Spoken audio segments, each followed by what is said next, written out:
Welcome to my channel. Half of world's children at risk of war, poverty, discrimination, report finds. More than half of the world's children are at risk one or more of three threats: conflict, poverty and discrimination against girls, according to a new report from Save the Children. The report, published ahead of International Children's Day on June 1, estimates 1.2 billion children are exposed to at least one of those risks. Of those, 153 million children are at extreme risk of all three. More than half the world's children start their lives held back because they are a girl, because they are poor, or because they are growing up in a war zone, the report said. Early marriage, child labor and malnutrition are just some of the life-changing events that can rob children of their childhood. Singapore first, Niger last. The organization's second annual End of Childhood Index ranked countries on how much children in each country face death, malnutrition, lack of education and being forced into marriage, motherhood or work.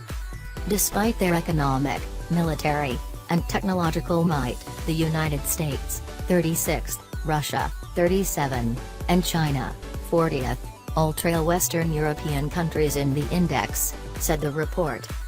Singapore and Slovenia tied for top place in the ranking, while Niger ranks last among countries surveyed. Almost all developed countries have little or no change in their scores, according to the report, with 25 of 30 countries moving 2 or fewer points in either direction. Australia, 16th, improved its ranking, while Germany, 12th, and the UK, 12th, maintained their positions. The world's poorest children are concentrated in rural areas, 81%. Most live in sub-Saharan Africa, 52%, and South Asia, 36%. India alone is home to 30%, said the report.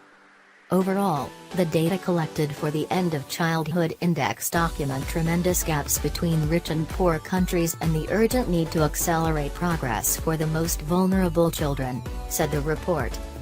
But high-income countries are not immune. High-income countries also have large equity gaps in child survival, the report added. In the United States and Canada, infants from indigenous communities die at higher rates, 40% higher than the national average in the US and 20 to 360% higher than the rest of Canada, it said. The report said that although in most regions, child mortality rates have declined substantially faster for the poorest than for the richest households since 2000, they are not closing fast enough. Millions still trapped in child labor. For example, the global number of child laborers has declined by close to 40% since 2000, but an estimated 152 million children are still trapped in child labor, compelled to work to support themselves and their families. The report also found that more than 1 billion children live in countries plagued by poverty, 240 million in countries affected by conflict and fragility, and more than 575 million girls live in countries where gender bias is a serious issue. Closing gaps between rich and poor would save millions of young lives, the report concluded.